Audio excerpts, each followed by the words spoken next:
CM Punk is reportedly scheduled to play a significant role at SummerSlam 2026. Welcome to the Lattes Vision, episode number 21. Let's get into it. As I just said, CM Punk is going to play a significant role at SummerSlam. Now, this makes sense, obviously, considering he's like the third biggest star in the company, but behind Roman Reigns and Cody Rhodes. But my question is, what does this look like? Does it look like him going after Gunther? Does it look like a rematch with Roman Reigns? Does it look like I don't know. What does it look like? Does it look like CM Punk versus Cody Rhodes? They already hinted at that. I believe on the Raw after Mania, CM Punk had an interaction with Cody Rhodes, and that was his last interaction before he left, and Cody explicitly told him anytime he wants a title shot, he just has to ask. So him returning, immediately challenging Cody Rhodes would make a lot of sense. It would make all the sense in the world.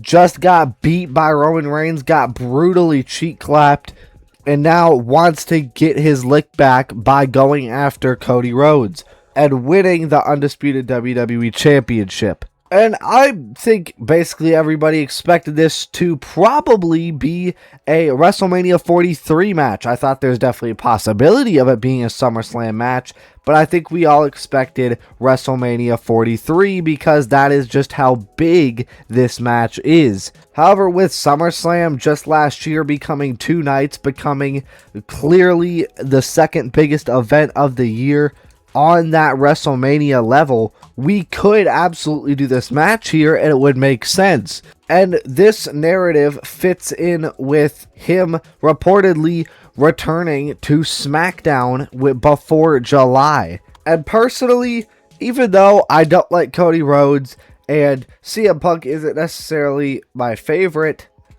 as a person going to SummerSlam, I would love to see this match. This would be incredible. However, I would still prefer Randy Orton versus Cody Rhodes. And Randy Orton, is reportedly going to be back in time for SummerSlam. And if it's not Cody Rhodes, I have no clue what else they could do. Let's talk about King of the Ring. This post right here absolutely infuriated me. Good things come to those who wait. As of last week, LA Knight, his name was circulating within WWE as the planned winner of the King of the Ring tournament before those plans changed. I am about to scream into my pillow and flip off the screen like a little kid right now, because what the hell, man? Just have LA Knight finally win something. LA Knight must have banged Stephanie McMahon or something, because Triple H very clearly just hates the dude. I mean, I've expressed my anger and frustration about LA Knight not getting pushed so many times. He obviously deserves it.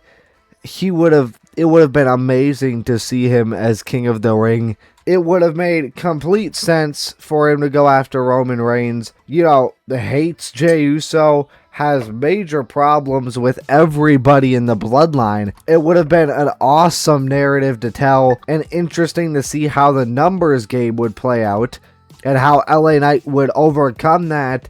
Imagine LA Knight, beating Roman Reigns. That would be insane, and everybody would be behind it pretty much. Just experiment. Give him, if he already had a world title run and he sucked ass, and then they're not giving him another one, that makes sense. Like with Jey Uso, they experimented with him. It was good up until WrestleMania, where he made Gunther tap out. I think it was the right decision to have him win, but he shouldn't have made him tap out, and that kind of really started the hatred for him. It didn't end up working out. He dropped it after 50 days, but at least they tried, and that's what we want to see. Give these wrestlers an opportunity to sink or swim, and if they suck, they suck. Don't do it again. And if they're great, then awesome. You just created a new star. Just give LA Knight a chance, for fuck's sake. Staying on the topic of the King of the Ring tournament, we have 3 people remaining. Obafemi, who is officially in the finals, and then Jey Uso versus Javon Evans. The winner faces Obafemi. And I don't know who is going to win this tournament. If Brock Lesnar was already retired, I would say it's very clearly going to be Obafemi. However, the fact that Obafemi still is feuding with Brock Lesnar really just confuses me so much. And I love it that I have no clue who's going to win.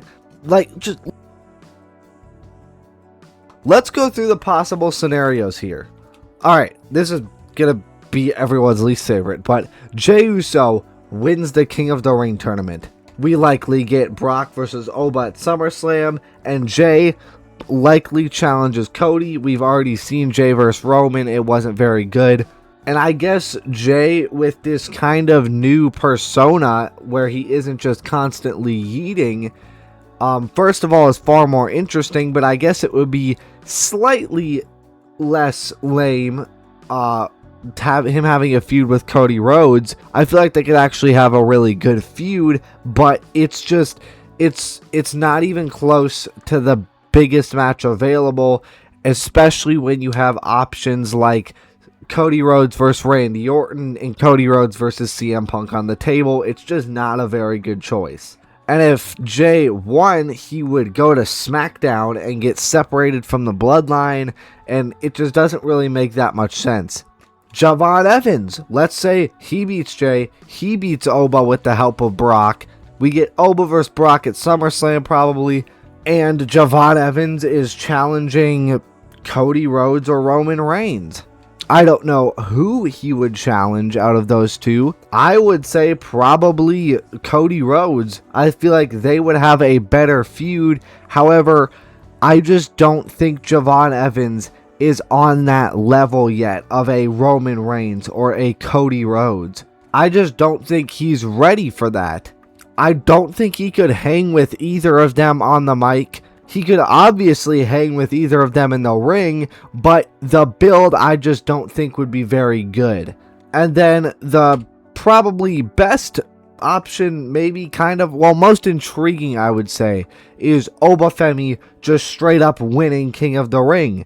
He could challenge either. I think he would likely challenge Roman. However, the one major likely caveat that would have is no Oba versus Brock, and then Brock returning would just feel like, why did they do that if they didn't plan on having him retire at SummerSlam by the hands of Obafemi? I mean, it's literally the picture perfect place for Brock to retire, so I don't know why they would have him return if he wasn't going to get retired at SummerSlam.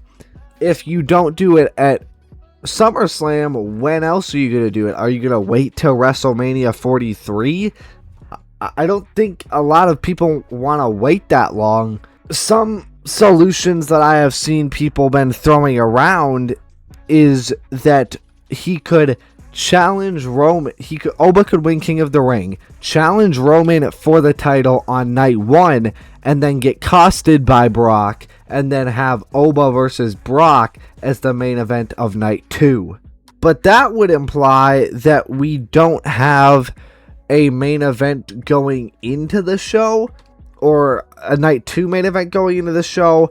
And also, I just don't think WWE is creative or aggressive enough to do that. I don't think they have the balls to do it, quite frankly. Maybe you could do Oba versus Brock on night 1, and he retires Brock on night 1 and then goes in battered and beaten into night 2 challenging Roman Reigns and ends up losing. If that happened and he beat Brock and then beat Roman for the title the next night, that would be the most insane thing I have ever seen in my life.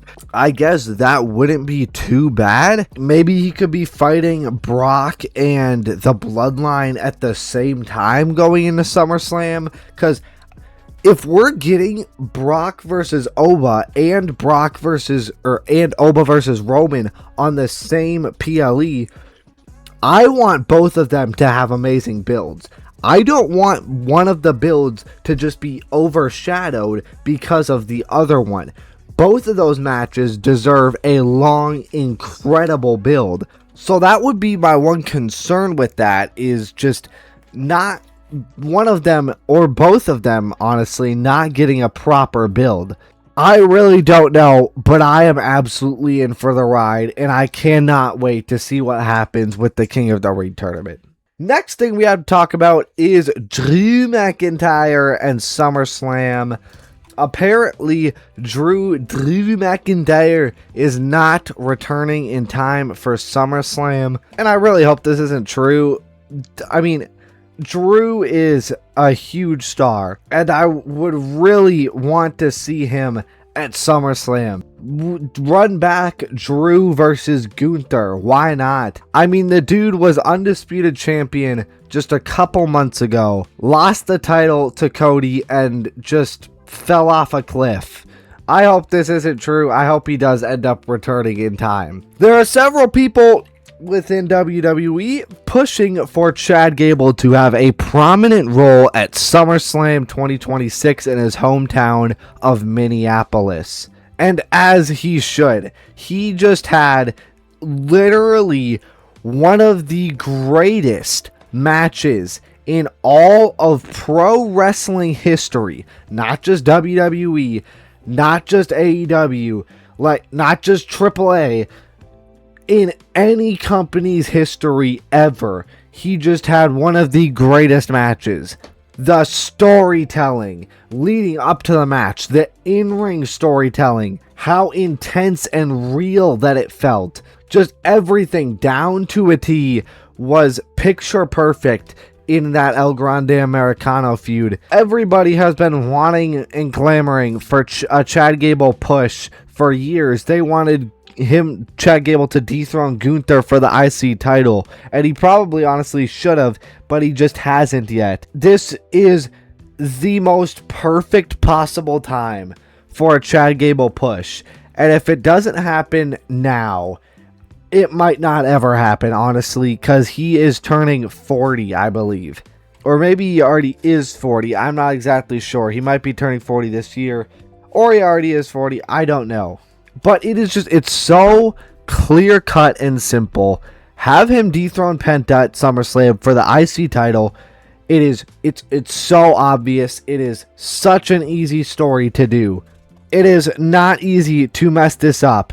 So please have Chad Gable win the IC title at SummerSlam from Penta. Rhea Ripley versus JC Jane for the WWE Women's Championship has reportedly been pitched internally for WWE SummerSlam 2026. Now, if you asked me, or if you told me that this match was going to happen a month ago, I would have said, yeah, absolutely, that makes all the sense in the world. And I probably would have said that's the most likely scenario, honestly. But with Fatal Influence is recently just losing their momentum, not by fault of their own, just by WWE not booking them right.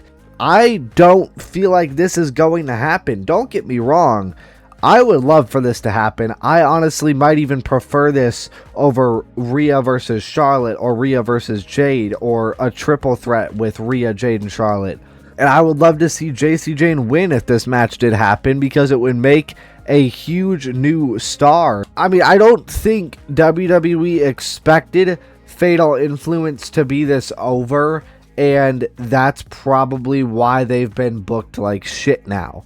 which is just so unfortunate because they were getting the loudest reactions of the night, and they were boos, which is impressive in this day and age of WWE. Nobody in WWE really gets boos except for Gunther and Fatal Influence. And the only reason Gunther gets booed is because he retired John Cena, allegedly. Fatal Influence did it all on their own. They got organic boos because they are just so good at playing that heel character, or those heel characters, that heel faction. And they need to be in the main event. They need to be running the women's division on SmackDown because they are absolutely ready to, and they deserve to. Next thing we have to talk about is Rhea Ripley is reportedly, okay, let me back up a little bit here. Rhea Ripley revealed that a fan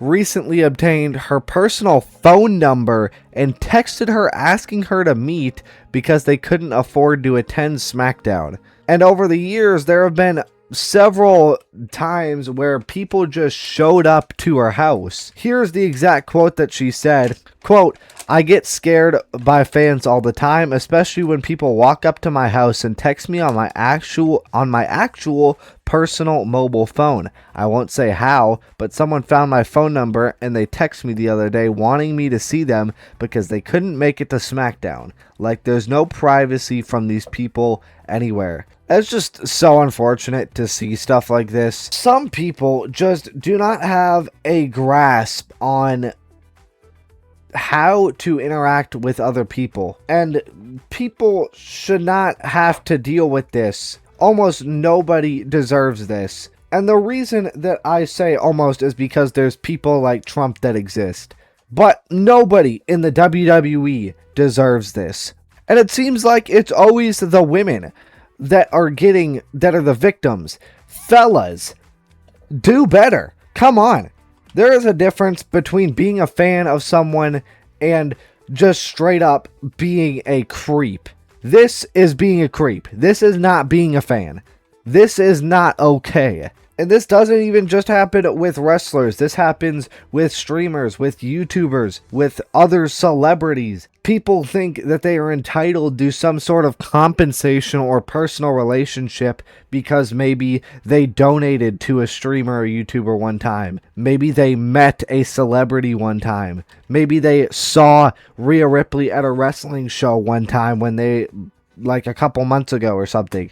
It is very important to remember online that people like this, celebrities that you have talked to one time or met one time, they are not your friends. It is not okay to treat them like such or go even further by doing things like showing up at their house. I could maybe understand kids thinking that they are friends with their favorite singer because they met them one time and DMing them on Instagram.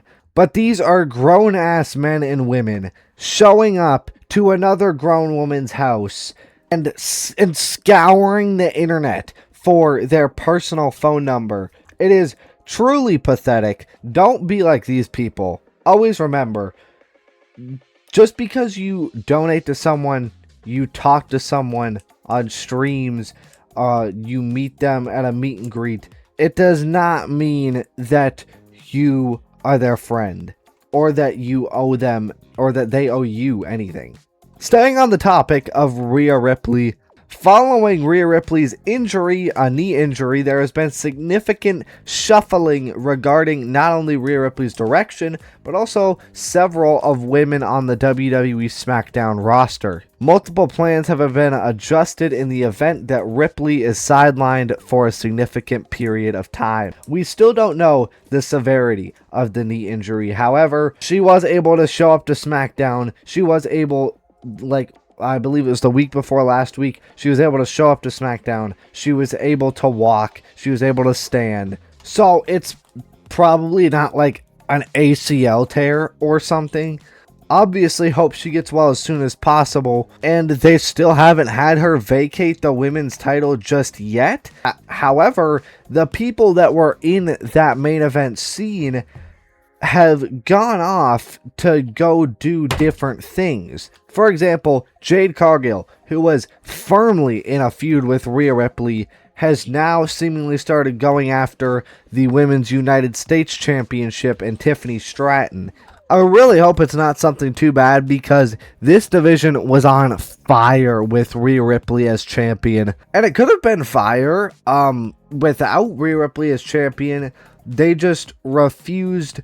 I just don't think WWE cared enough about it, because Rhea Ripley wasn't the champion. But now that Rhea Ripley's there, and she's the biggest women's professional wrestler in the world, on the entire planet, then they started caring about it. So I'm worried that they will go back to just stopping and not caring about the Women's World Championship or the WWE Women's Championship division if she vacates or loses the title. Fingers crossed that she doesn't have to vacate this and she comes back as soon as possible. Get well soon, Rhea Ripley. Ilya Dragunov has not been on WWE television in the last 2 months. That's right, the guy who ran the mid-card for 4 months hasn't been on TV for the past 2 months. And also missed WrestleMania. And the mid-card division on SmackDown is what I'm talking about, obviously. Ilya Dragunov could be put in the main event and nobody would blink an eye, because he's just so damn good, especially in the ring. They still haven't paid off Melo versus Ilya, and honestly, I think they never will, which I don't understand why, because they would put on some of the best matches of the entire year on SmackDown with each other and with open challenger competitors. And this goes along with the report from last week or the week before or something that WWE sees him as a mid-card talent and not as a main eventer, which is an insane thing to say, because he is so damn good. He is one of the best in-ring wrestlers in the entirety of the company, and his style is like nobody else in the WWE. Everybody was clamoring for his return. He returned with a bang, beat Sami Zayn for the US title, kept open challenge going, and then when he lost it, just WWE stopped caring. He took loss after loss after loss after loss after loss after loss, and then just disappeared. Especially with SmackDown going to 2 hours in July, my concern only grows for Ilya Dragunov. And here's the card for tonight's SmackDown. We have Cody Rhodes versus Gunther, with Sami Zayn as the special guest referee for the undisputed WWE Championship. We have Liv Morgan versus Charlotte Flair in the semifinals of the King of the Ring or Queen of the Ring tournament. Jey Uso versus Javon Evans in the semifinals of the King of the Ring tournament. Arwepa versus MFT for the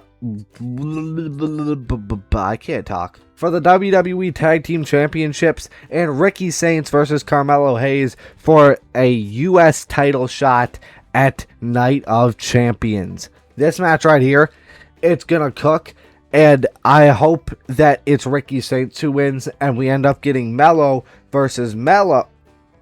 I am so dumb. We end up getting Carmelo Hayes versus Trick Williams at SummerSlam. I think Cody will win this match and just set up the match at Night of Champions. I pray to God that Charlotte Flair wins this match. I'm hoping Javon Evans wins this match, but honestly, I'm gonna say Javon Evans wins. I'm gonna say Javon Evans wins because hopefully LA Knight, screws over Jey Uso. And I think Arwepa's gonna win this one. But that's going to be it for this episode of A Latte's Vision. Thank you all so much for watching. Like and subscribe if you want, and